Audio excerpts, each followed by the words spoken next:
Hello, my fellow limitless HBICs. How you doing on this lovely morning? Just folding laundry. How you doing on this lovely morning, afternoon, or evening? How are you all? How are you all? Are you snap, crackle, and popping at life today? Are you? I just painted my nails, so they're still a little wet. But, like I've warned you, I've recorded multiple videos in this outfit, so you're going to see it on repeat. The only thing is at some point in the day, I change my nail color, so the nails are going to change. Anyway, so let's dig into the normal seller myself. If you need help figuring out what's going on between you and your manifestation, please feel free to email me at manifestingwithkimberly@gmail.com. All of my coaching options are in the drop box below. They're in the screens that just went by. And I have a channel membership. We go live together every single Tuesday. And most importantly, next Saturday, I will be in Mount Pleasant, South Carolina. I think I am. But my flight down there has been canceled twice already. Delta. And to think Delta Airlines, I was pushing to fly for you. I bugged these people that I wanted to be on Delta. And you have sucked tits since day one, Delta Airlines. So anyway, do you know what it's like to find out your flight's been canceled 3 or 4 days before you need to leave? It's not fun, Delta. Nothing like giving me instant agita. So anyway, I should be in Mount Pleasant, South Carolina next Saturday. The event itself is Friday, Saturday, and Sunday, but my day is Saturday, and I would love for you to come and see me and come. Let's hang out together, face to face, HBICs, face to face. We'll pick each other's brains, have a good time, maybe have a beverage. And on that note, I also have TikTok and Instagram. This is a question that I do get asked all the time, and it's a good one. It's a good question. What would be the number one thing that I could recommend in manifesting a specific person? And I'm basing this on my own personal experience. One of the number one things other than embodying the version of yourself that has the desire, other than working on your state of consciousness, the who you are in this equation, other than that, what would be my number one tip? And in my experience, the thing that I know other than states of consciousness helped me manifest my person back for good was not taking my focus off of my specific person. That is not something I ever did. What I did do is I had to learn to separate the circumstances themselves from my manifestation. So meaning when I discovered, or it's not that I discovered states, it's when they finally ding, ding, ding, ding, ding in my mind. Which is embarrassing because I had read Neville's books 3 times at that point, but regardless, I've already shared that story. I had to begin looking at, all facets of the relationship with my person. And I was still very heavily triggered by the 3D because I wasn't with my person. So that was still bothering me. I had trouble, embodying the version of myself that had the desire. I could only go so far. And that's one thing I do recommend off cuff. I recommend go as far as you can go. You don't have to go all the way to the end of you two being back together. You can work your way to that point, just for saying. So if it feels too resistive for you to see yourself back with your person, then go to the point where you don't have resistance. So if the only thing you can do, like me, was embody the state of knowing that if you worked at this every day, that it would become easier and easier, and that you would get, no matter what, your 3D would change and your person would be back.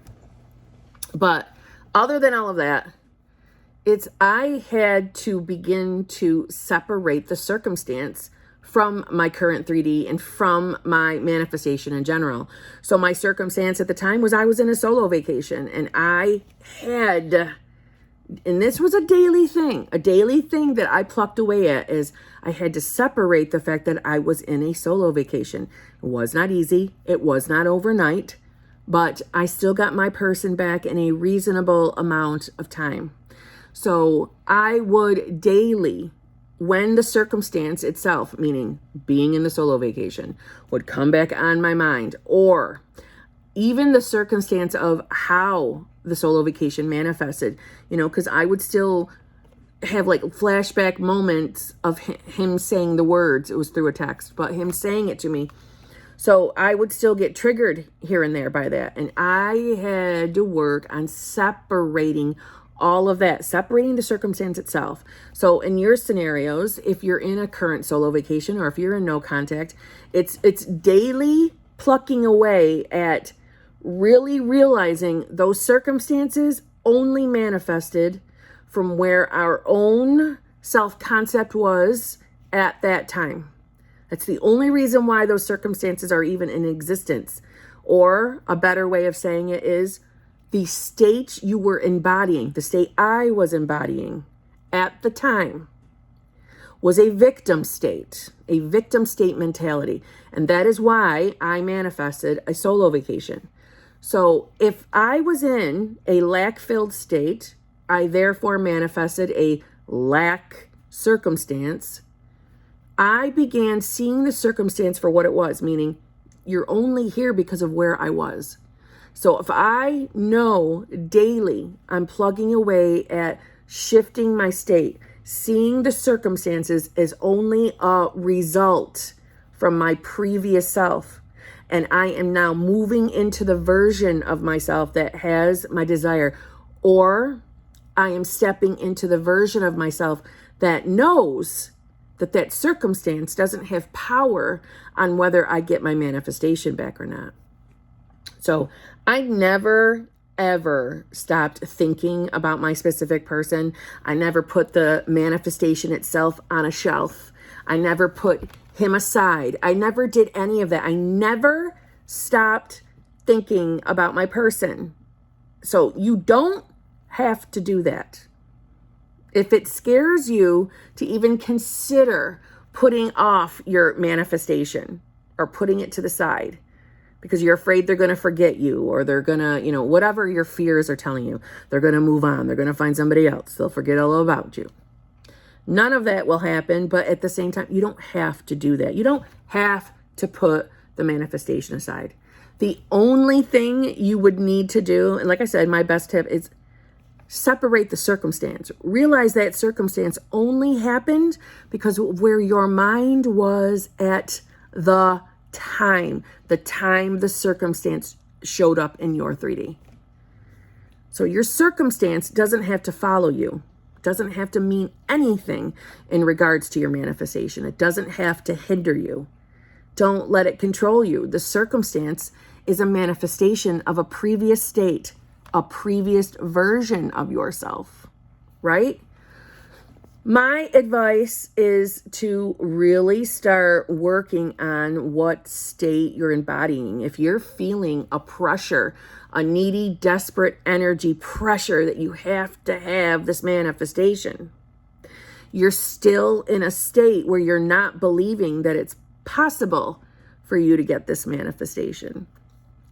You're still in a state where you think your happiness is only ever going to rear its head if you have the manifestation.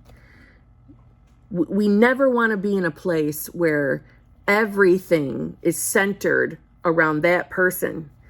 It's your reality. You're the head bitch in charge of your reality. That's what brings our manifestations in. When we realize we are above them. We are above these manifestations. Everything is revolving around us. We've been taught our entire lives that the world doesn't revolve around you. Not everything is all about you. Yeah, it is. Yeah, essentially it is.